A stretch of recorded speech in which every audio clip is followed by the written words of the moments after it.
Halo Sobat Kimia, salam chemistry bersama saya Tatas Broto Sudarmo. Pada pembahasan kali ini kita akan membicarakan tentang KCKT atau kromatografi cair kinerja tinggi. Sebelum kita membahas lebih lanjut, pastikan Anda untuk menonton seri-seri yang sebelumnya tentang kromatografi cair dan juga tentang tentang kolom, pengertian tentang kromatografi, ya, teknik kromatografi, kemudian tentang kolom pada pembahasan di sebelumnya. Nah, oke, sekarang kita masuk di KCKT. KCKT atau kepanjangannya adalah kromatografi cair kinerja tinggi adalah salah satu daripada tipe kromatografi cair berdasarkan tekniknya. Ya, ada berbagai macam jenis teknik kromatografi cair. Misalnya kita punya teknik kromatografi cair dengan menggunakan teknik kromatografi kertas misalnya, ya. Kemudian KLT atau kromatografi lapis tipis, kemudian kromatografi kolom. Ya. Nah, di sini kita akan membahas tentang kromatografi kinerja tinggi, begitu. Nah, mengapa dinamakan kinerja tinggi? Ya, apa yang membuat dia kita namakan kinerja tinggi? Ada dua hal di sini yang saya mau highlight. Yang pertama adalah tentang pompanya, yaitu pompa yang dengan adanya pompa yang bisa tekanan tinggi, maka kita bisa meningkatkan tekanan pada kolom. Kemudian yang kedua terkait dengan packaging di fase diamnya yang digunakan, ya. Jadi ada dua hal itu yang penting. Kita akan masuk di pembahasan ini step by step. Oke, saya akan tunjukkan lebih dulu. Ini adalah foto daripada instrumen KCKT yang ada di lab saya. Jadi mungkin khususnya untuk mahasiswa saya yang menonton ini, pasti nanti akan pada praktikum kalian akan dilatih ya untuk menggunakannya, bahkan dilatih untuk memasang kolom, membuka kolom, kemudian kalian akan dilatih bagaimana mengoperasikannya dengan lebih detail hingga melakukan suatu analisa dan menyajikan hasil analisa itu seperti apa, itu detailnya akan ada di praktikum kalau kalian mahasiswa di saya. Nah, di sini kalau kita lihat ada beberapa komponen yang kalian tahu, yaitu di atas meja itu yang kalian pasti tahu ada komputer, ya, komputer otomatis itu sangat kita butuhkan untuk memberikan perintah ya kepada instrumen yang ada di sini. Tapi kalau kita lihat di sini bagian instrumennya, ya, di sini ada bagian kotaan besar, ya, kotaan besar ini, ya, ini adalah sebenarnya tempat di mana kolom itu ada, ya. Ini namanya kolom, oven kolom, ya, oven kolom. Kenapa namanya oven kolom? Jadi kita masukkan kolomnya ada di dalamnya. Kalau kita buka itu kolomnya ada di dalamnya, dia gitu. Nah, oven karena kita bisa atur temperatur yang ada di dalamnya, gitu. Jadi praktis kolomnya kita bisa atur temperaturnya, gitu. Mau temperaturnya temperatur ruangan atau temperatur tinggi, begitu ya. Jadi dia tidak bisa sampai temperatur rendah, tidak bisa gitu ya. Jadi pendingin tidak ada di sini, tidak ada pendingin, adanya kolom, jadi hanya temperatur hanya bisa dinaikkan saja. Nah, kemudian di bagian sebelahnya itu di sebelahnya ini kan kolom, ini kan ovennya ada di sini. Kemudian di sebelahnya di situ ada inlet untuk memasukkan, ya, injektor, injeksi. Jadi ini tempat untuk menginjeksikan sampel kita ada di sini, ini ya. Kemudian di sebelahnya bagian sini, ya, itu kita lihat dari atas dulu. Ini bagian rak untuk meletakkan pelarut untuk fase gerak kita. Ada berbagai berbagai jalur line di sini. Kalau di tempat saya di sini ada ABCD, ada empat selang yang ada di sini. Kemudian di sini ada degasser, ya. Degasser, fungsinya degasser itu untuk apa? Kalian perhatikan bahwa di sini adalah cairan, ya. Jadi cairan, misalnya ketika cairan itu bertemu, misalnya kita campurkan satu larutan dengan larutan yang lain, itu biasanya terbentuk suatu gelombang, ya, satu gelembung, ya. Mohon maaf, gelembung-gelembung itu, nah kita harus hilangkan gelembung itu dengan menggunakan degasser. Nah, kemudian di bawah degasser di sini ada apa itu di situ besar, SPD. Oh ya, SPD ini berarti dia adalah detektor, ya, detektor yang kita gunakan di instrumen yang ada di sini itu adalah fotodiode, ya, detektor, ya. Jadi fotodiode detektor dengan panjang gelombang sekitar 100 berapa, saya lupa, 180 sampai dengan, kalau tidak salah, 800 nanometer, ya. Karena dia PDA, photodiode array, maka dia bisa sekali shot langsung mendeteksi semua panjang gelombang yang ada di sini, begitu. Jadi otomatis. Nah, kemudian di bagian bawah di sini ada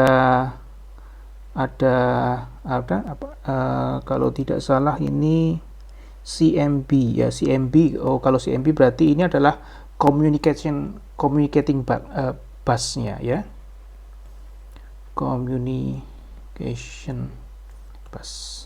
Ya, ini fungsinya adalah untuk mengatur mengatur komunikasi informasi dari komputer, ya, kemudian ke semua instrumen yang ada, begitu. Yang terakhir di sini adalah tempat tempat pompanya, ya. Di sini pompanya LC berapa ini, di sini ada serinya, begitu. Nah, pompa yang ada di sini itu pompa yang khusus yang memiliki mampu tekanan tinggi, ya, sehingga mampu untuk mencapai kondisi kinerja tinggi tadi. Nah, di bagian bawah itu di sini ada banyak penampungan, ya, penampungan daripada fase gerak, ya, fase gerak yang sudah kita lakukan. Kita biasanya purging, ya. Kalau purging itu maksudnya kalau kita mau membersihkan line yang ada di sini dengan pelarut, ya, maka dia akan kebuang ke bawah. Selain itu waste juga, ya, waste juga kita bisa buang ke bawah. Karena kalian perlu perhatikan bahwa kromatografi teknik KCKT atau dalam bahasa Inggrisnya HPLC itu adalah bukan destruktif atau non destruktif, ya, non destruktif, sehingga praktis kalian bisa mendapatkan hasil analisa itu kembali. Jadi kalian bisa menampung setiap peak yang dipisahkan itu kembali, ya. Biasanya ada tempatnya, ya, di mana gitu, di dalam, ya, supaya kalian bisa tampung. Oke, kita lihat pada gambar berikutnya. Ini kalau saya membuka bagian yang paling bawah, ya, ini adalah pompanya. Ada dua pompa di sini, ya, ada dua pompa. Dua pompa ini menggabungkan dua pelarut tadi yang ada di atas, gitu, ya. Jadi di atas itu bisa kita punya ada empat selang, gitu, yang kita bisa gabung kemudian menjadi dua, dari dua akhirnya kita gabung menjadi satu, gitu, ya. Kemudian di sini ini diatur oleh kedua pompa yang ada di sini. Begitu. Kemudian ada tombol-tombol di sini yang sangat penting untuk kita lakukan. Misalnya kemudian ada knob di sini. Kalau misalnya biasanya kalau kita mengganti pelarut dengan pelarut yang baru itu, maka kita akan lakukan purging, ya, purging. Otomatis kalau kita purging ini harus dibuka katupnya. Kalau tidak dibuka, maka aliran akan masuk ke dalam kolom dan itu akan merusak kolomnya, ya, karena kan purging itu tekanannya sangat tinggi sekali. Kemudian harus dibuka, ya. Nah, setelah kita purging, kita pastikan tidak ada gelembung yang ada di sini. Ini kita bisa amati, ya. Kalau ada gelembung yang tiba-tiba muncul, ya, maka kita harus pastikan bahwa pelarutnya itu benar-benar sudah digas, ya, sudah dihilangkan gelembungnya. Ini menjadi catatan bagi kalian. Jadi saya menerangkan, kalian harus mencatat, ya. Jadi harus kalian perhatikan bahwa di dalam melakukan KCKT pastikan yang pertama tidak ada gelembung udara masuk di dalam sistem, ya. Sistemnya adalah ya itu tadi kolomnya, gitu ya. Oleh sebab itu kalian harus perhatikan jangan sampai ada gelembung yang muncul di sini, ya. Kita bisa lakukan purging, ya. 2 purging, ya. Purging itu purging fungsinya itu yang pertama adalah untuk membilas, ya. Membilas cepat sistem lain yang ada di sini dengan pelarut yang baru, ya, dengan pelarut yang kalian siapkan, gitu. Kemudian yang kedua adalah memastikan tidak ada gelembung udara, ya, yang masuk di dalam sistem, khususnya di dalam pompa di sini. Oke. Nah, sekarang ada sebenarnya dua macam sistem. Ada 3 macam konfigurasi sebenarnya, ya. Yang pertama yaitu sistem isokratik, ya. Isokratik itu ada 2, sistem gradien tekanan rendah dengan sistem gradien tekanan yang tinggi. Nah, kalau misalnya sistem isokratik yang pertama yaitu menggunakan semacam sistem di sini. Jadi kita punya ada pelarut, biasanya pelarutnya adalah pelarut yang tunggal. Artinya pelarut tunggal itu adalah ada satu chamber saja di sini. Otomatis kalau kita mau buat metanol air, ya, perbandingannya sekian, ya kita harus lakukan itu di sini. Di sini kita harus campurkan di situ. Nah, kemudian di sini ada pompa, biasanya satu pompa, ya, injektor, kolom, detektor, gitu, ya. Maka kalau kita lihat sistem yang ini itu membutuhkan waktu yang lama, ya. Membutuhkan waktu yang lama, dan kalau kita bisa coba optimasi pun itu kadang pemisahannya masih pemisahan yang buruk, begitu. Nah, sistem yang berikutnya yaitu sistem gradien. Nah, sistem gradien juga ada namanya gradien yang low pressure sama yang high pressure, sama dengan yang tadi, gitu, ya. Cuma berbedanya sistem gradien itu kita melakukan suatu mengatur konsentrasi daripada campuran pelarut tadi, dapat kita atur selama proses pemisahannya, ya. Selama proses pemisahan di sini kan waktu pemisahan, ya. Misalnya kita lihat pada gambar sini, awal mula konsentrasi daripada metanol misalnya kita buat 30%, ya. Kemudian di akhir itu sampai mencapai 95% di sini di menit ini. Kemudian 95% akan konstan, ya. contoh ini, waktu ini biasanya digunakan fungsinya adalah untuk washing ya, untuk membersihkan semuanya yang ada. Kemudian kembali turun ke 30% di sini ya. Ya, ini adalah sistem gradien. Kalau sistem yang tadi, sistem isokratis itu ya sama terus gitu ya. Jadi misalnya di sini saya membuat cairan di dalam di sini metanol dengan air ya, 6:4. Kemudian setelah saya campurkan ya, itu misalnya sejumlah, kalian bisa membuat 100 dalam 100 ml. Pastikan step berikutnya adalah kalian lakukan degassing ya. Degassing. Caranya gimana degassing? Ya kalian bisa menggunakan sonikasi ya, sonikasi. Ya kalian masukkan di dalam suatu chamber sonikasi. Ada alatnya itu. Kemudian kalian masukkan di sana ya. Ditutup botol, ini kan ada botolnya di dalam ya. Kemudian disonikasi hingga keluar gelembung-gelembungnya. Setelah tidak ada gelembung ya, udara yang ada di dalam larutan itu kalian ambil, kalian taruh di sini.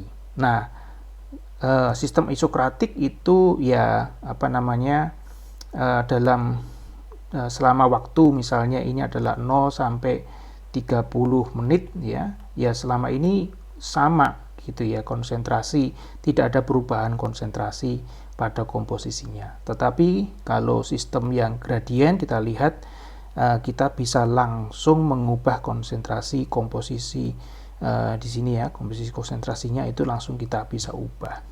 Nah, ada dua sistem gradien yang kita gunakan di sini, low pressure sama high pressure.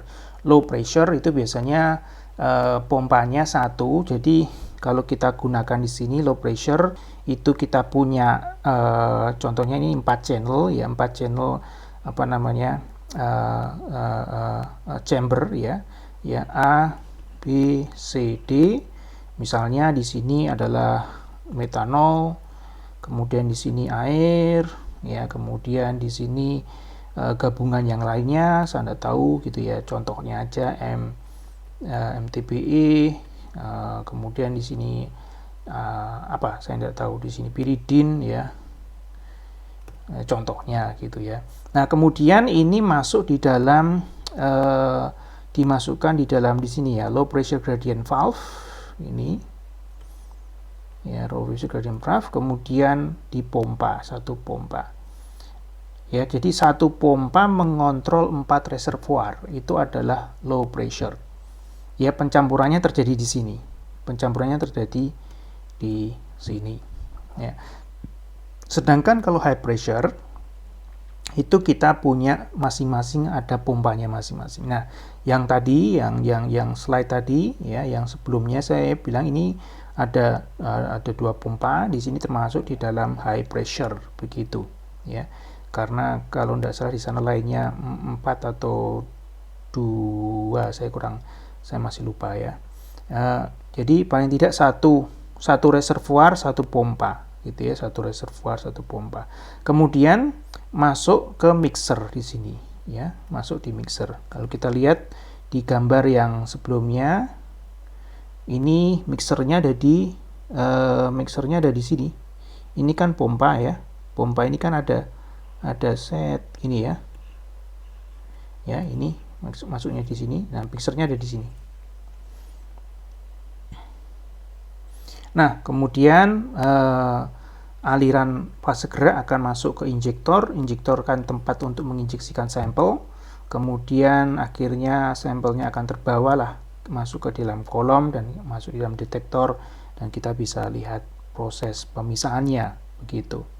Nah, oleh sebab itu karena apa namanya, sistem gradien ini, kalau kita lihat ini apa namanya, konsentrasinya bisa berubah, maka untuk yang high pressure ini sangat cerdas ya, karena sistemnya bisa mengatur pompa satu dengan pompa yang lain itu memiliki tekanan yang berbeda, memiliki kerjanya juga beda gitu.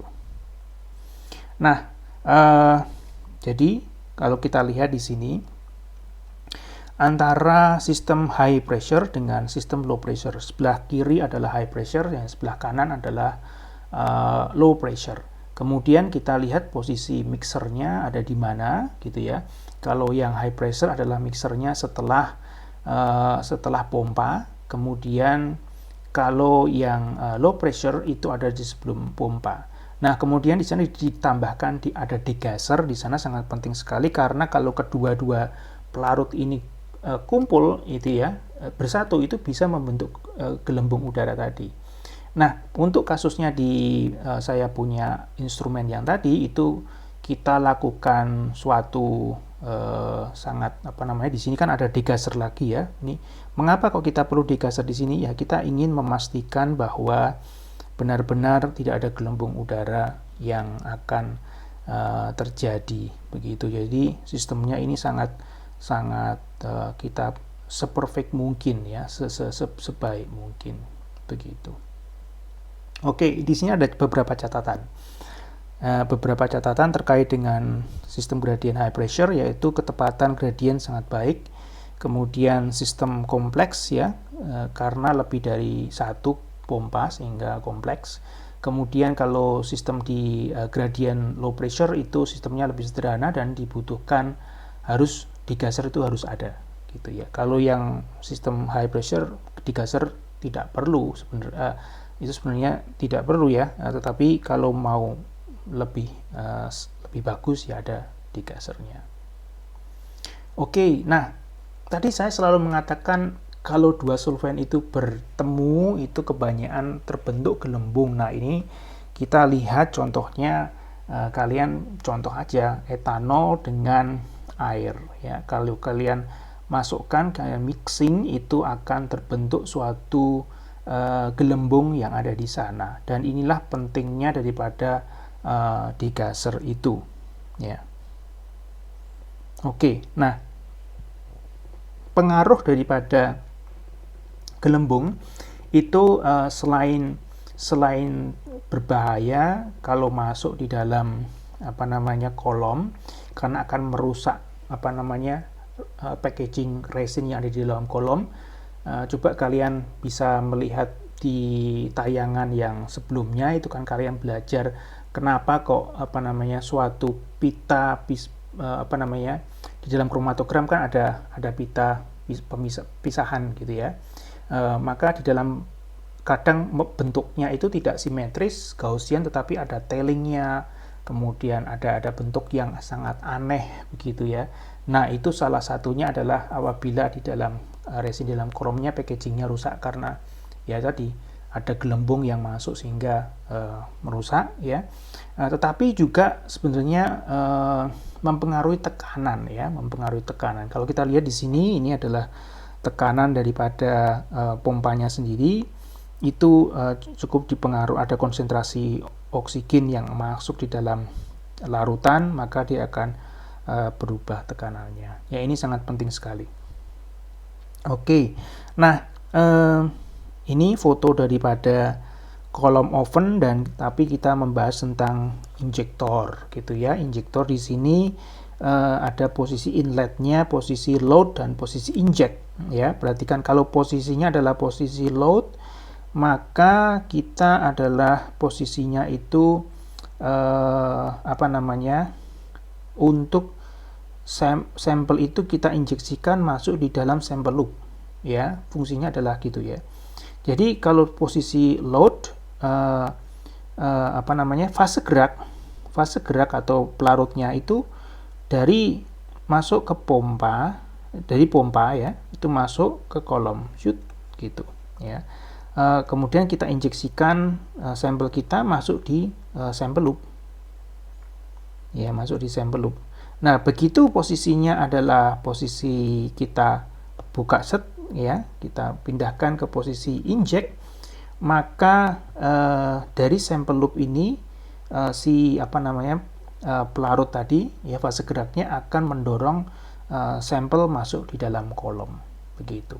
Jadi ketika kita masukkan sama gitu ya, kalau sudah masuk ke posisi inject, kita pertahankan terus gitu ya, kita pertahankan, kita pastikan, tapi kita bisa kembalikan masuk ke posisi berikutnya, posisi yang load lagi ya, supaya pelarutnya itu jalan.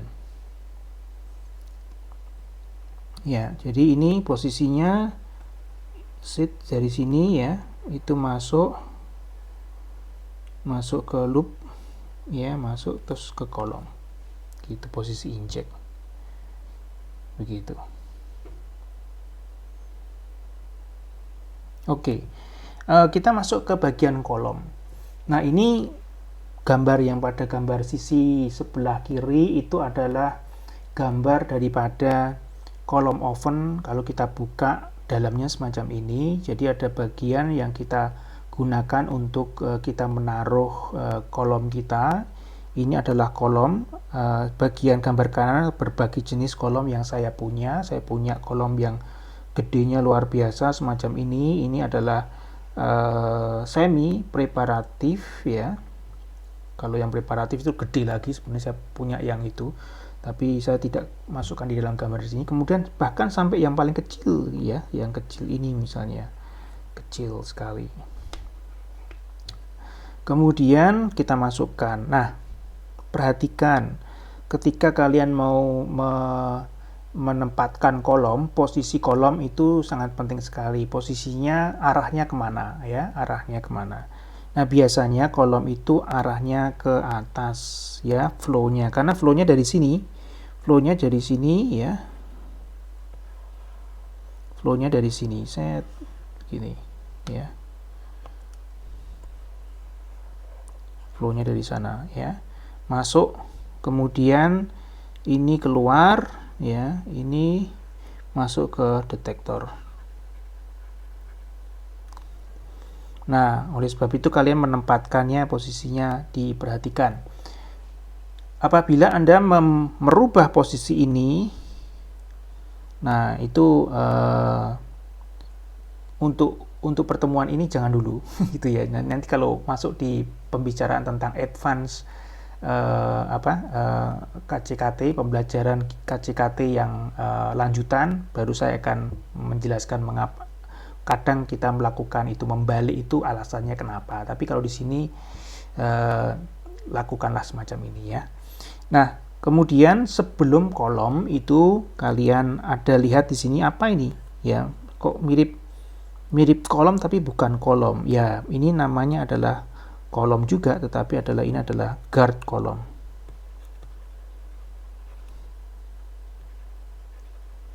Namanya ada guard ya, jadi untuk melindungi kolom utama ini ya. Dari apa gitu ya, dari macam-macam gitu ya, melindungi. Mungkin kalau misalnya ada biasanya sampel kita, misalnya sampelnya masih punya sisa daripada matriks yang tertinggal ya, itu bisa ke filter ya, bisa ke filter dengan guard kolom, contohnya semacam itu. Jadi dipastikan bahwa sampel yang masuk di dalam kolom itu kondisinya benar-benar bagus. Ya, tadi saya mengatakan filter ya, memfilter ya. Saya sarankan untuk sampelnya itu sebelumnya difilter dulu. Biasanya saya menggunakan itu. Jadi setelah saya filter, kemudian saya injeksikan. Jadi sampelnya benar-benar tidak ada suatu matriks yang tertinggal. Ya, sebaik mungkin semuanya adalah analit, begitu. Kemudian untuk menginjeksi kalian membutuhkan ini, ada suntikan ya. Ada suntikan untuk menginjeksikan sampelnya. Nah, maka setelah kalian melakukan injeksi, harapannya kalian mendapatkan suatu hasil semacam ini ya. Hasilnya adalah kromatogram. Kromatogram adalah profil elusi ya. Saya taruh di sini kromatogram. Atau nama lainnya adalah profil elusi. Pada pembahasan yang sebelumnya, kalian mengetahui ciri-ciri khas daripada kromatogram. Ada waktu retensi, ya, waktu retensi. kemudian ada intensitas ya. Di sini intensitasnya di dalam mili AU sebenarnya kita bisa memastikan ini intensitasnya apa dulu gitu ya. Nah, ini intensitasnya adalah ternyata ketika kalian baca di sini ada deteksi pada panjang gelombang 430 nanometer. Berarti ini adalah intensitas absorpsi ya. Ini adalah absorpsi. Kalian bisa menulis ini menjadi absorpsi. Absorpsinya dalam apa ini? Saya kurang tahu. Apakah dalam counts atau apa ya? Kalau AU itu kan abbreviation unit ya. Jadi kita tidak tahu pasti unitnya apa gitu ya. Kalian harus cek sendiri. Tapi itu penting ya. Itu penting. Nah, di sini kalau kita lihat kita bandingkan apa ini? Oh, ini adalah kolom dengan menggunakan temperatur kolom yang berbeda. Saya tadi menjelaskan bahwa di atas itu ini adalah kolom oven ya. Kalau kalian perhatikan itu di dalam sana itu ada kincir ya. Itu ada suatu hawa panas yang akan menjaga temperaturnya. Kalau kita lihat di sini kita membandingkan antara kolom yang kita set pada temperatur 30 derajat Celcius yang di sini 40 derajat Celcius. Kalau kita lihat secara keseluruhan ternyata di sini ada 6 peak, 6 puncak ya, 6 puncak. Kemudian pada kolom dengan 30 derajat Celcius itu puncak yang terakhir yaitu puncak nomor 6 itu terelusi total sekitar 30 menit ya. Tetapi kalau temperaturnya kita naikkan 40 ya, kita naikkan ke 10 derajat, maka kalau kita lihat perubahannya cukup drastis ya, ada 10 menit di sini dihasilkan ya. Ya, ini kan sekitar kita bisa menghemat waktu 10 menit. Menghemat waktu 10 menit gitu ya. Sehingga lebih cepat 20 menit 21 menit ya bisa keluar semua. Nah, di sini ini adalah contohnya menggunakan fase geraknya apa? Fase geraknya adalah asetonitril dan metanol 50:50 ya, volume. Kemudian kecepatan flow rate atau kecepatan laju daripada fase geraknya adalah 0,5 mili per menit ya. Kemudian temperaturnya ya kan kita tadi mau membedakan dua temperatur. Kemudian hal yang lain adalah fase diamnya adalah menggunakan XRODS. ODS berarti apa? Pertemuan yang lalu ODS adalah ciri khas daripada reverse phase ya. C berapa? 18 gitu ya. Nah, C18 ODS. Nah, kemudian kalau kita lihat lagi apa ini? Ternyata ini sampel-sampelnya adalah ekstrak daripada daun suci, maka kebanyakan di sini adalah pigmen klorofil, pigmen karotenoid begitu. Dan kalian juga perlu memperhatikan ya, sampel kalian itu apa, kalau sampelnya itu rentan atau tidak terhadap temperatur ya. Di sini kita mau bermain temperatur sehingga mungkin ya kalau kita lihat misalnya karotenoid itu kan klorofil itu kan tidak tahan terhadap temperatur sebenarnya ya, tapi ini untuk tujuan pembelajaran kita. Oke, nah sekarang kita akan membahas tentang mengingatkan kembali tentang jenis kolom ya. Jenis kolom itu ada kolom fase normal ya, normal phase, fase normal ya.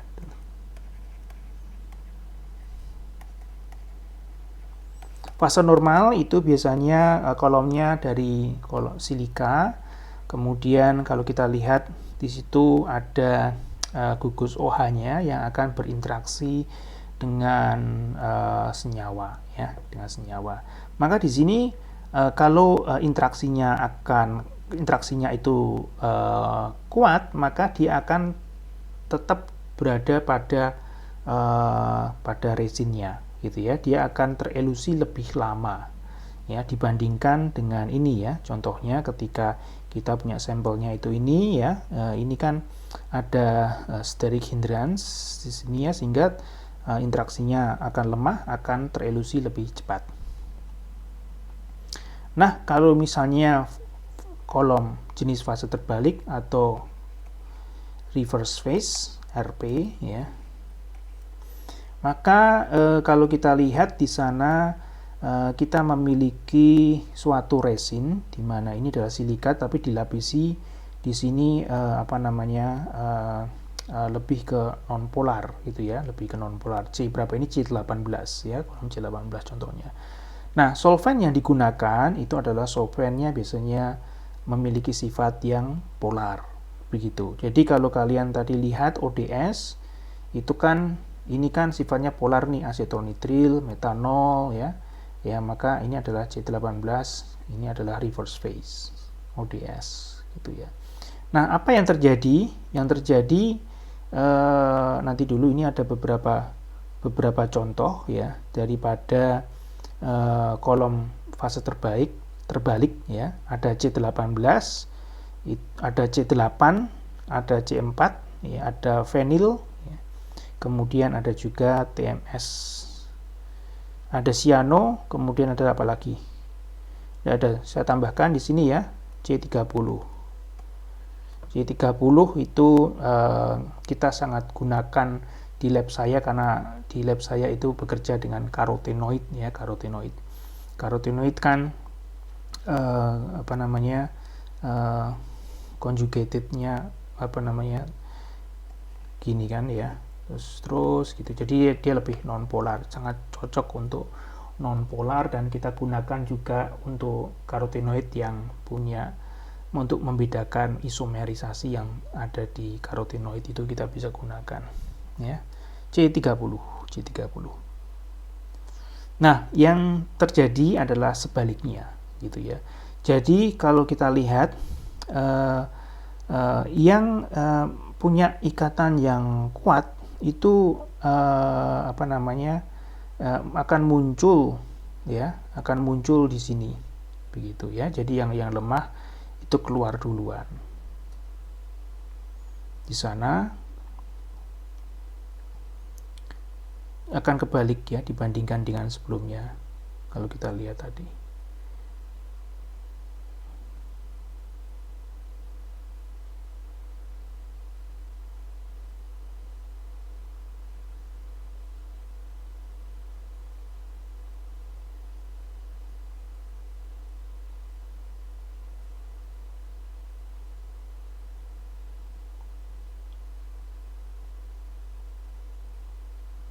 Nah, di sini ada perbedaan parameternya. Jadi kita punya fase normal dengan fase terbalik. Kemudian polaritasnya itu pada fase normal lebih tinggi dibandingkan dengan fase terbalik. Penggunaan polaritas solvent kalau yang fase terbalik itu tinggi ya. Kemudian elusinya seperti apa, kemudian increase solvent polarity-nya seperti apa, di sini kita listkan. Oke, nah ini adalah contohnya, contoh daripada pemisahan dengan menggunakan kolom yang berbeda, sama-sama kolom terbalik ya, reverse phase. Yang satu C8, yang satu C18, begitu. Nah, kalau kita lihat di sini yang C8 lebih dahulu ya, C8 di situ adalah ada puncak yang nomor 5 dan nomor 6. Puncak nomor 5 dan nomor 6 itu adalah puncak alfa karotin dengan beta karotin. Alfa karotin dengan beta karotin itu strukturnya sangat mirip sekali ya. Strukturnya sangat mirip sekali dan memang dia sangat nonpolar gitu ya. Jadi kalau kita lihat di sini ini kan fase terbalik ya, karena fase terbalik maka yang ada di depan itu lebih polar dibandingkan yang di belakang gitu ya. Jadi Ini gimana ya? Gini ya, semakin ke sana itu semakin non polar ininya. Jadi beta karotin dengan alfa karotin. Beta karotin lebih non polar dibandingkan beta dengan alfa karotin. Nah, kalau kita lihat di sini kita bisa menggunakan kolom C18 ya. Maka kita lihat C18 kan lebih panjang ya, C-nya, sehingga dia lebih non polar, akan mengikat beta karotin lebih lama ya, sehingga alfa karotin terelusi lebih dahulu, kemudian baru beta karotin. Ini kita menggunakan aseton nitrimetanol 50 banding 50 ya, 1:1. Oke, contoh yang lain, contoh lain adalah ini sebenarnya contohnya sama, tetapi ini adalah bagaimana kita mengidentifikasi peak yang ada di sini, puncak-puncaknya. Kok kita bisa tahu sih yang ini kok violaksantin, yang ini zeaxanthin, kemudian ini klorofil A, klorofil B, itu bagaimana caranya? Kalau di dalam kromatogram di sini kita tidak bisa memisah, kita tidak mengetahui ya mana ya, karena kan menggunakan deteksi hanya satu panjang gelombang. Tetapi kalau kalian punya tadi ya, kalian punya detektor foto diode array PDA, maka kalian bisa mendapatkan suatu spektrum serapan ya langsung gitu ya, sehingga kalian bisa mengidentifikasi jenis analitnya itu apa sih gitu ya. Jadi kita bisa membedakan antara klorofil A dengan klorofil B dengan beta karotin, begitu kita bisa bedakan begitu ya. Di sini kalau kita lihat ini spektrum daripada klorofil A dengan beta karotin di beberapa jenis pelarut ya. Satu di sini ada di pelarut eluennya ya. Kemudian kita bandingkan dengan di pelarut aseton dengan di etil ether. Nah, saya ingat ini mungkin perlu menjadi catatan bagi kalian untuk mengidentifikasi menggunakan KCKT dengan UV-Vis ya. Kalau kalian mendapatkan semacam ini ya, kalian punya ini ya, misalnya klorofil A ya. Yang pasti kalian perlu suatu standar, selalu ya harus punya senyawa standar.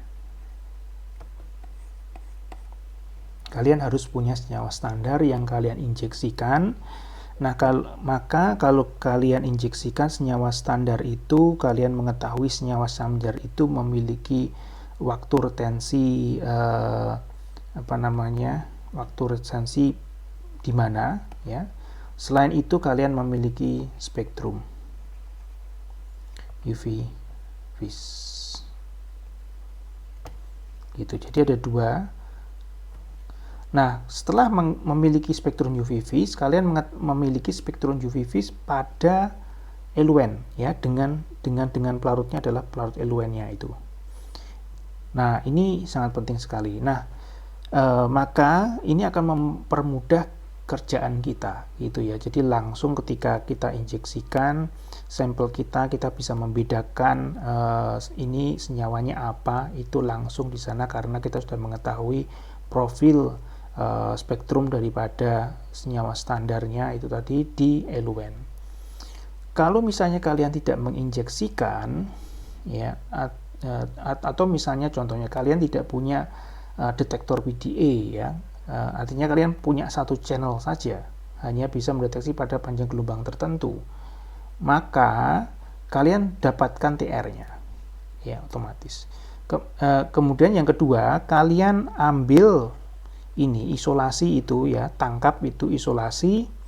Jadi setelah ini kalian coba kita lihat di slide yang sebelumnya ya, ini ya, ini kan karena ada injektor, kemudian masuk ke dalam kolom ya, kolom ini masuk detektor, kemudian kan kalian bisa tampung tuh, kalian bisa tampung setiap puncak-puncak tadi, kalian tampung. Nah setelah kalian tampung, kemudian kalian ukur di spektrofotometer ya, di spektrofotometer dengan pelarut eluennya, tidak apa-apa gitu ya, dengan pelarut eluennya.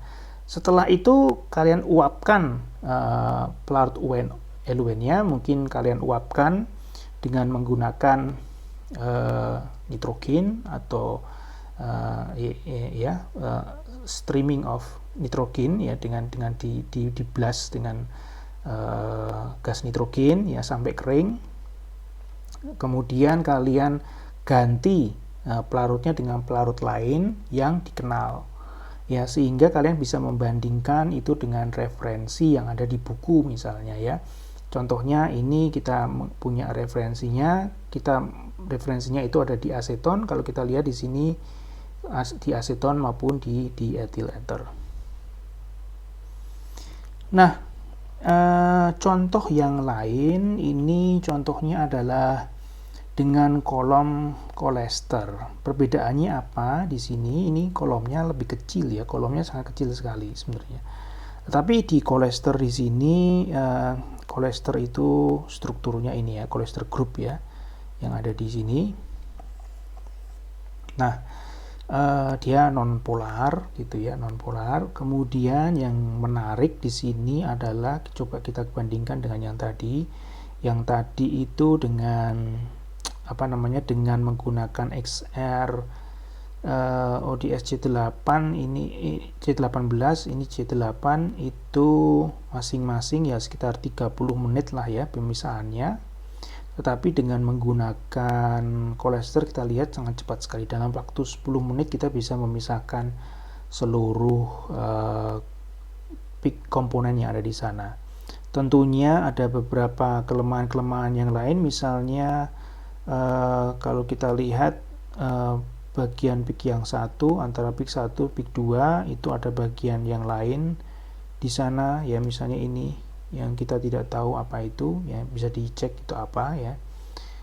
Mungkin ini juga bisa juga isomer ya. Nah ya begitu. Jadi kalau kita lihat ini temperaturnya sama kan, yang tadi sama 30 temperatur, jadi tidak ada pengaruh temperatur, ini semua sama 30. Hanya yang membedakan adalah jenis daripada resinnya gitu ya. Kita bisa mempercepat pemisahannya. Dan kalau kita lihat pemisahan 6 dan 5 itu sangat luar biasa terpisah dengan baik. Oke, nah sekarang untuk mengoptimasi pemisahan selain dengan menggunakan temperatur, mengatur temperatur kolom, atau kita bisa mengganti dengan kolom yang berbeda, kalian juga bisa mengaturnya dengan komposisi fase gerak ya. Contohnya di sini ini dengan menggunakan XRODS C18 ya kolomnya. Kemudian suhunya sama 30 derajat. Flow rate-nya sama ya. Jadi parameternya harus sama semua ini. Kita deteksi pada satu panjang gelombang di sini saja ya. Nah, caranya di sini adalah komposisi fase gerak. Tadi itu kan biasanya 50/50 ya, 1:1 yang tadi ya. Kita menggunakan itu sebagai acuan. Nah, sekarang kita ubah nih metanolnya yang kita tingkatkan ya dibandingkan asetonitril. Otomatis kalau metanolnya kita tingkatkan, dia lebih polar. Kemudian misalnya kalau asetonitril yang kita tingkatkan ya bisa juga. Nah, kalau gitu kita bisa melihat di sini bagaimana profil pemisahannya. Pada bagian-bagian yang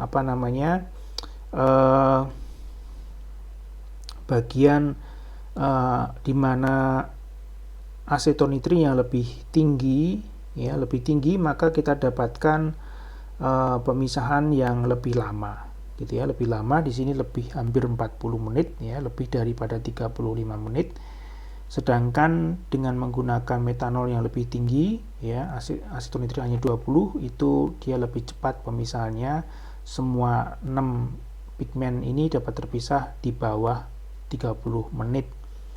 Nah, kita lihat profilnya berbeda, yaitu misalnya bagian di sini ya, bagian-bagian senyawa-senyawa yang lebih lebih polar itu akan terpisah lebih dulu gitu ya, lebih cepat ya keluarnya karena ini kan menggunakan metanol.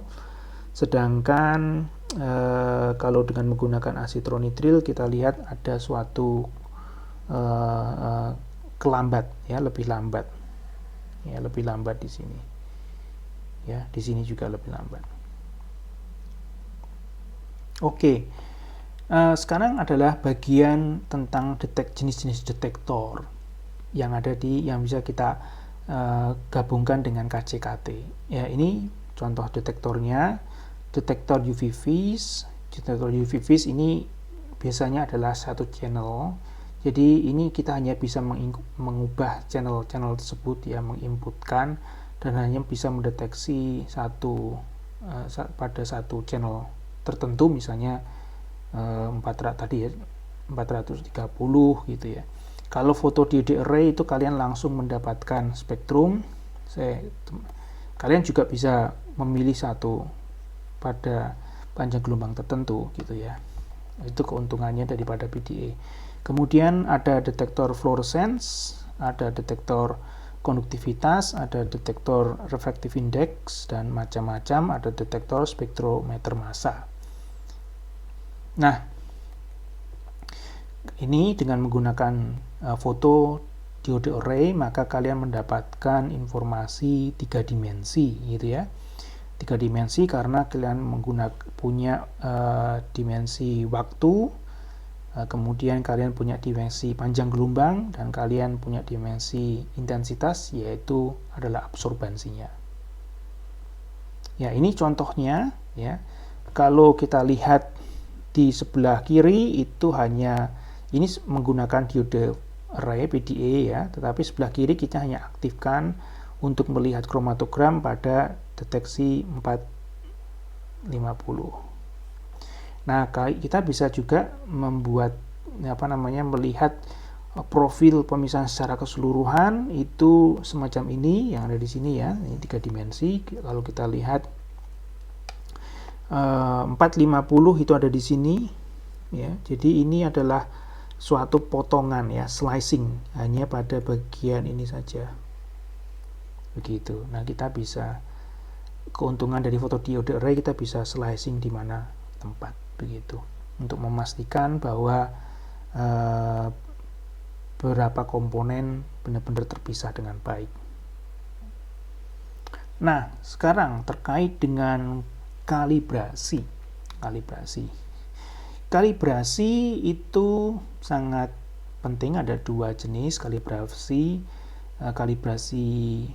dengan menggunakan standar eksternal atau bisa juga dengan menggunakan internal. Kalau di sini ini contohnya internal. Internal itu adalah kita punya standar, nah maka kita masukkan standar yang sudah kita ketahui konsentrasinya. Kemudian di sini adalah target analit yang kita juga atur, kita sudah atur konsentrasinya. Jadi konsentrasi yang ada di sini sama ya, CIS, konsentrasi daripada internal standar itu sama semuanya, tapi konsentrasi yang target ini kita atur beda-beda ya. Maka kalau kita bisa lihat luas areanya yang muncul pun semacam ini ya. Kalau kita lihat luas area daripada internal standar itu mirip-mirip ya, sehingga kita bisa mendapatkan informasi tentang standar deviasi dan informasi repeatability-nya semacam apa, sebagusnya gitu ya. Kemudian kita bisa lihat ini konsentrasinya mulai dari konsentrasi yang kecil dari targetnya ya, kemudian semakin lama semakin besar. Nah, kita kemudian plotkan kita plotkan ya, yaitu plot yang sumbu X itu adalah konsentrasi target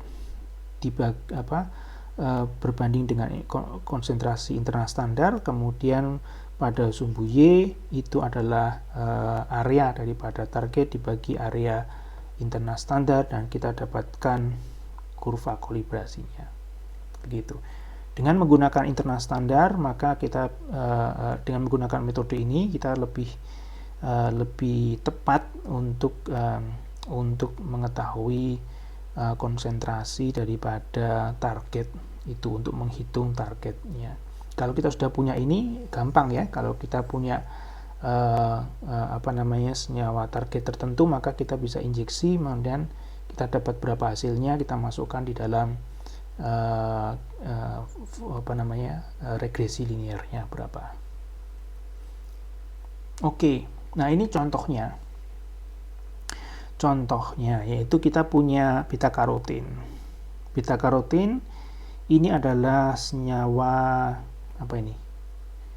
senyawa standarnya. Ini senyawa standar.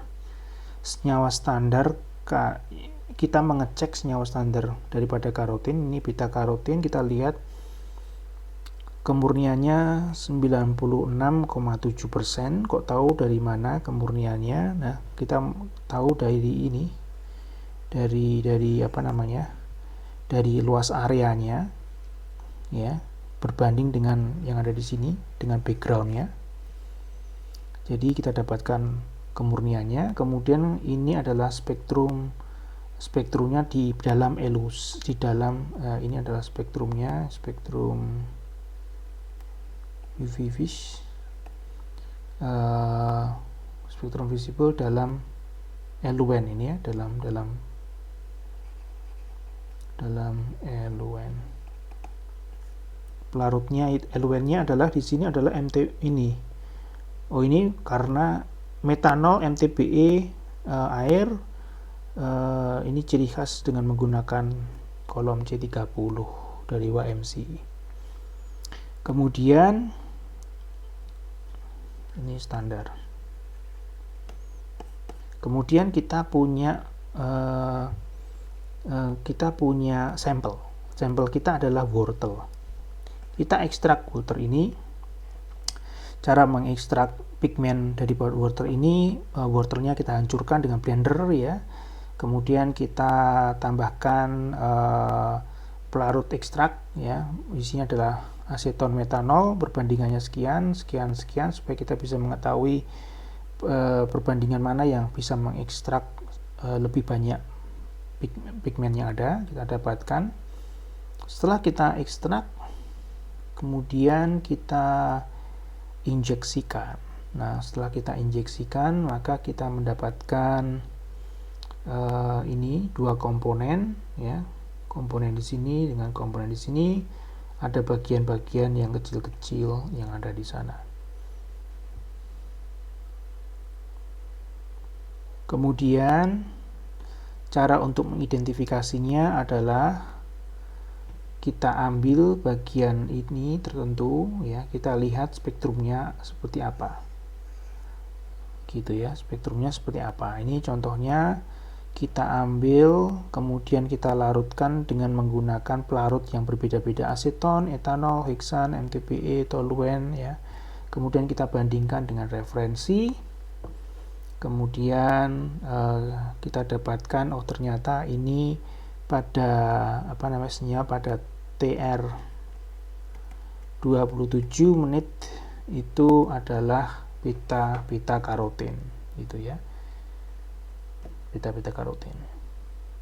Kemudian setelah itu kita bisa mengetahui berapakah konsentrasinya. Maka yang kita perlu lakukan adalah kita membuat kurva standar dengan menggunakan ini tadi, dengan menggunakan standar ini ya. Ini harus dibuatkan kurva standarnya seperti apa begitu. Nah, setelah itu ya, kemudian kita masukkan, kita hitung luas area yang ada di yang ada di sampel, kemudian baru kita masukkan di dalam equation di sini ya, maka kita bisa mengetahui berapakah konsentrasi daripada beta karotin yang ada di dalam sampelnya, yaitu apa tadi, wortel. Otomatis kita harus menghitung berat keringnya ya daripada wortel ini. Baik, rekan-rekan sekalian, sampai di sini mungkin pembicaraan tentang pengenalan dasar-dasar tentang KCKT. Ada pertanyaan-pertanyaan ada di sini, mungkin kalian bisa melihat pertanyaan itu, kemudian kalian bisa mencoba untuk berlatih menjawab dan juga berlatih, dan kemudian bisa mengontak saya gitu ya. Apakah jawaban kalian seperti apa gitu ya, bagaimana, dan nanti saya bisa juga untuk memberikan jawaban-jawaban yang lebih mengarahkan kalian untuk bagaimana kalian lebih bisa mengenal sistem KCKT ini. Begitu. Nah, semoga pembelajaran ini bermanfaat untuk rekan-rekan sekalian, dan sampai di sini, sampai bertemu di bahasan yang berikutnya. Salam chemistry.